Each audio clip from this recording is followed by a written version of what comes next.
नमस्कार दोस्तों। आज हम मैथ्स में एक न्यू टॉपिक स्टार्ट करने जा रहे हैं जिसका नाम है मेंसुरेशन 2D एंड 3D।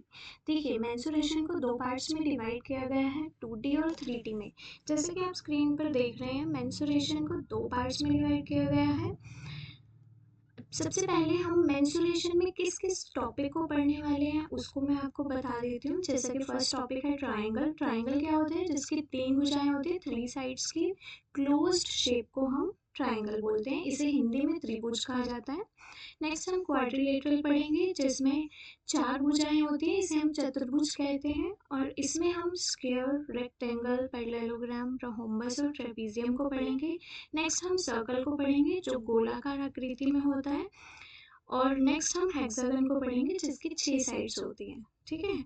और इसके बाद हम मेंसुरेशन 3D के बारे में जानेंगे। मेंसुरेशन 3D जैसे कि एग्जांपल लेते हैं हम, कोई 3D शेप जैसे कि कोई बॉक्स होता है, ठीक है, cube, cuboid, right circular cylinder, right circular cone, sphere, hemisphere, frustum of cone, prism and pyramid और पॉलीगन की दो शेप्स होती हैं, रेगुलर और नॉन रेगुलर। हम उनके बारे में डिटेल में पढ़ेंगे आने वाली वीडियोस में। तो आज हम सबसे पहले मेंसुरेशन 2D स्टार्ट कर रहे हैं। ठीक है।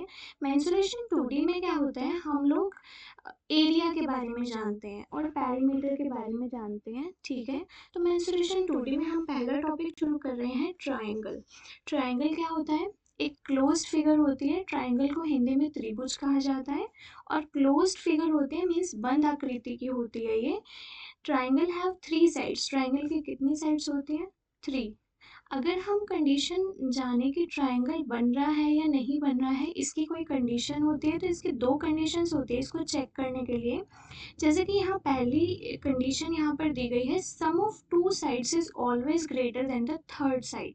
इसका मतलब है कि अगर हम किसी भी दो भुजाओं को जोड़ें तो हमारे पास जो तीसरी साइड आएगी उन दो के सम से हमेशा छोटा आएगा। मीन्स कि जो दो हमने ऐड की है वो हमेशा बड़ी होगी थर्ड वाली साइड से। हम आगे आने वाली स्लाइड्स में हम ये देखेंगे कि इसका एग्जाम्पल भी देखेंगे। नेक्स्ट जो कंडीशन होती है, दूसरी कंडीशन, कि किसी भी दो भुजाओं को अगर हम सब्ट्रैक्ट करते हैं या घटाते हैं, ठीक है, तो हमारी जो तीसरी साइड होती है वो हमेशा बड़ी आएगी उन दोनों के सब्ट्रैक्शन से। जैसे कि यहाँ पर एक एग्जाम्पल दिया गया है, a is equal to 5, b is equal to 12 और c इज इक्वल टू 14। ये एक स्केलेन ट्राइंगल है जिसकी तीनों साइड्स जो है वो डिफरेंट हैं।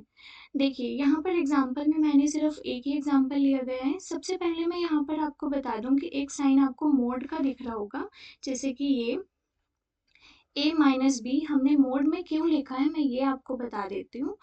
मोड का काम क्या होता है, मॉडुलस बोलते हैं इसे। इसका काम होता है कि अगर कोई भी चीज़ नेगेटिव में है ये उसको पॉजिटिव में बना देता है। ठीक है। अब देखिए, जैसे हम किसी भी दो सिटी के बीच में अगर डिस्टेंस मेज़र करते हैं तो हम कभी भी नेगेटिव में नहीं उसको मेज़र करते। ठीक है। वो हमेशा पॉजिटिव में ही बताते हैं, वो 2 किलोमीटर है या 3 किलोमीटर है। ठीक है। तो हम ऐसे ही लेंथ को भी कभी हम नेगेटिव में मेज़र नहीं कर सकते, इसलिए यहाँ पर मॉडुलस लगाया। जैसे कि मैंने a और b को सब्ट्रैक्ट किया, 5 माइनस 12 मेरे पास -7 आया, मॉडुलस ने उसे +7 बना दिया और वो हमेशा थर्ड साइड से छोटा ही आएगा। ठीक है। ऐसे ही अगर मैं प्लस का भी, देखिए प्लस में कंडीशन है a plus be greater than c। जैसे मैंने a और b को ऐड किया, 5 प्लस 12 तो मेरा आएगा 17। 17 हमेशा बड़ा होगा 14 से। ऐसे ही मैं दूसरा भी कोई कंडीशन ले सकती हूँ, जैसे a और c को ऐड कर देती हूँ, 5 और 14 तो मेरे पास 19 आता है, वो हमेशा 12 से बड़ा होगा। ठीक है। ऐसे ही हम नेगेटिव में भी कंडीशंस को चेक कर सकते हैं। इससे हमें ये पता चल जाएगा कि ये जो है हमारा ट्राइंगल बन रहा है, ये ट्राइंगल की दो कंडीशंस है। ठीक है। अब देखिए, ट्राइंगल को भी हमने दो पार्ट्स में डिवाइड किया है, ट्राइंगल बेस्ड ऑन साइड और ट्राइंगल बेस्ड ऑन एंगल। अगर हम ट्राइंगल बेस्ड ऑन साइड के बारे में पढ़े तो यहाँ पर मेजरली तीन ट्राइंगल्स के बारे में हम लोग पढ़ते हैं। सबसे पहला है स्केलेन ट्राइंगल, दूसरा है आइसोसेलेस ट्राइंगल, तीसरा है इक्विलेटरल ट्राइंगल। ठीक है। मैं आपको यहाँ पर थोड़ा थोड़ा बता देती हूँ, नेक्स्ट आने वाली स्लाइड्स में हम लोग इसको पूरा डीपली कवर करेंगे। ठीक है। सबसे पहले स्केलेन ट्राइंगल क्या होता है? जिसकी तीनों भुजाएं जो है वो डिफरेंट होती है, तीनों साइड्स जो है उस ट्राइंगल की वो डिफरेंट होंगी, ठीक है। आइसोसेलेस ट्राइंगल क्या होता है, जिसमें दो भुजाएं सेम लेंथ की होती हैं और तीसरी भुजा अलग होती है। और नेक्स्ट है इक्विलेटरल ट्राइंगल, जिसमें तीनों भुजाएं सेम होती है, मीन्स तीनों साइड्स जो है वो सेम लेंथ की होंगी।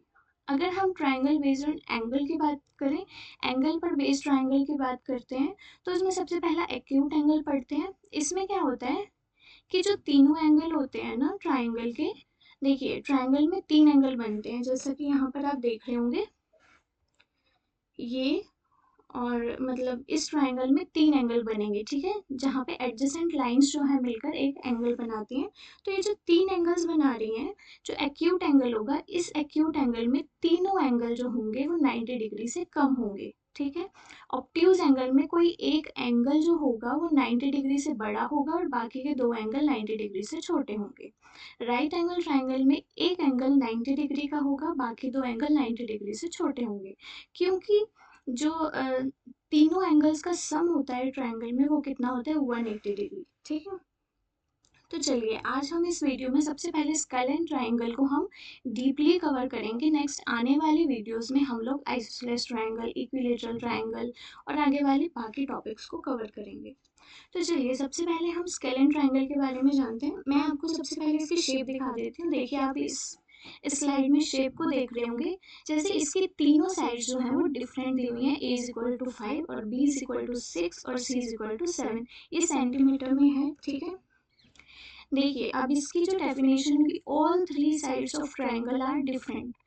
इसमें ट्रायंगल की तीनों साइड्स जो है वो डिफरेंट होगी, ठीक है, अलग होगी।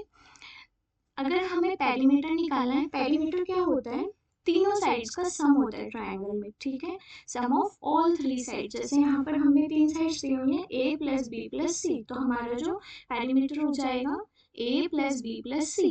अगर हम इसमें बात करें सेमी पेरीमीटर कैसे निकालते हैं, तो पेरीमीटर को अगर हम 2 से डिवाइड कर देते हैं, सेमी मीन्स आधा, ठीक है, तो पेरीमीटर को आधा कर दीजिए, means a plus B plus C जो हमारा आंसर आया होगा उसे हम 2 से डिवाइड कर देंगे। अगर हम एरिया की बात करते हैं, तो area of scale and triangle कैसे निकलता है, रूट एस क्या है यहाँ पर, semi perimeter, multiply S minus ए, एस हमारा है सेमी पेरीमीटर, ए है हमारी कोई भी एक साइड, ठीक है, S minus B, S minus C, ठीक है, बी हमारी दूसरी साइड है और सी हमारी तीसरी साइड है, ठीक है, और यहाँ पर एस क्या है, सेमी पेरीमीटर। देखिए यहाँ पर मैंने एक एग्जांपल लिया है, जैसे कि पेरीमीटर क्या दिया गया है, a plus B plus C था, तो 5 plus 6 plus 7 is equal to 18 हो जाएगा, ठीक है। अगर हम सेमी पेरीमीटर निकालेंगे, तो मैंने आपको बताया सेमी पेरीमीटर मीन्स पेरीमीटर का आधा, तो हमने पेरीमीटर को हाफ कर दिया, 18 को 2 से डिवाइड किया, तो हमारे पास आंसर आया 9। अब देखिए एरिया कैसे निकालते हैं, रूट में एस, एस माइनस ए, S minus B, S minus C. तो देखिए यहाँ पर हमारे पास s आया है 9, तो 9 माइनस 5 मीन्स a, और 9 माइनस 6 9 माइनस 7, तो हमारे पास 9 मल्टीप्लाई 4 मल्टीप्लाई 3 मल्टीप्लाई 2 आया है। अब देखिए अगर किसी बच्चे को स्क्वायर रूट नहीं निकालना आता है, तो मैं उसको एक कंडीशन बता देती हूँ। जब भी रूट के अंदर हमारे पास कॉमन पेयर कोई होगा, तो वो एक सिंगल में हमारे पास बाहर आता है, ठीक है। जैसे 9 को मैं कैसे खोल सकती हूँ, 3 इंटू 3, तो ये जो 3 इंटू 3 का मेरे पास पेयर आया है, वो एक पेयर बाहर एक नंबर के रूप में जाएगा। जैसे कि 3 इंटू 3 था, तो एक बाहर आ जाएगा तो 3 आ जाएगा, ठीक है। ऐसे 4 को 2 इंटू 2, ठीक है। अब 3 और 2 लास्ट वाला जो है वो पेयरिंग में नहीं है, तो वो हमें अंदर ही रखना होगा। तो 9 का 3 इंटू 3 था, तो एक 3 बाहर आया। 4 का 2 इंटू 2 अगर हम खोलते हैं, तो एक 2 बाहर आएगा, तो 3 2 जा 6 बाहर हो जाएगा, और अंदर भी 3 2 जा 6, तो हमारे पास 6√6 सेंटीमीटर स्क्वायर ये हमारा एरिया आ जाएगा। अच्छा जो गवर्नमेंट एग्जाम होते हैं, वनडे एग्जाम, उसमें एक टॉपिक और पूछा जाता है स्केल एंड ट्रायंगल या किसी भी ट्रायंगल से रिलेटेड, वो है रेडियस ऑफ इन सर्कल और सर्कम सर्कल के बारे में। अगर हम इन सर्कल की बात करें, तो इन सर्कल का मतलब है ट्रायंगल के अंदर सर्कल बना हुआ है, ठीक है, और अगर हम दूसरे सर्कम सर्कल की बात करें तो सर्कम सर्कल का मतलब है कि ट्राइंगल के बाहर कोई सर्कल बना हुआ है, ठीक है। अगर रेडियस निकालना है हमें इन सर्कल का, मीन्स अंदर वाले सर्कल का, तो वो होता है एरिया ऑफ स्केलेन ट्राइंगल। अभी मैंने आपको एरिया बताया कि कैसे निकालते हैं, रूट में एस, एस माइनस ए, S minus B, S minus c करके, और divide by semi perimeter. Semi perimeter कैसे निकालते हैं, a plus B plus c divide by 2। और दूसरा, अगर हमें रेडियस ऑफ सर्कम सर्कल निकालना है तो उसमें तीनों साइड्स का multiplication a into B into C divide by 4 into area of triangle, ठीक है। 4 से एरिया ऑफ ट्राइंगल को मल्टीप्लाई कर दीजिए, ठीक है दोस्तों। अगर आपको ये वीडियो अच्छी लगी हो तो कृपया इसे लाइक करें और चैनल को सब्सक्राइब कर लें। आगे आने वाले टॉपिक्स को हम आगे आने वाली वीडियोस में कवर करेंगे। Thank you so much.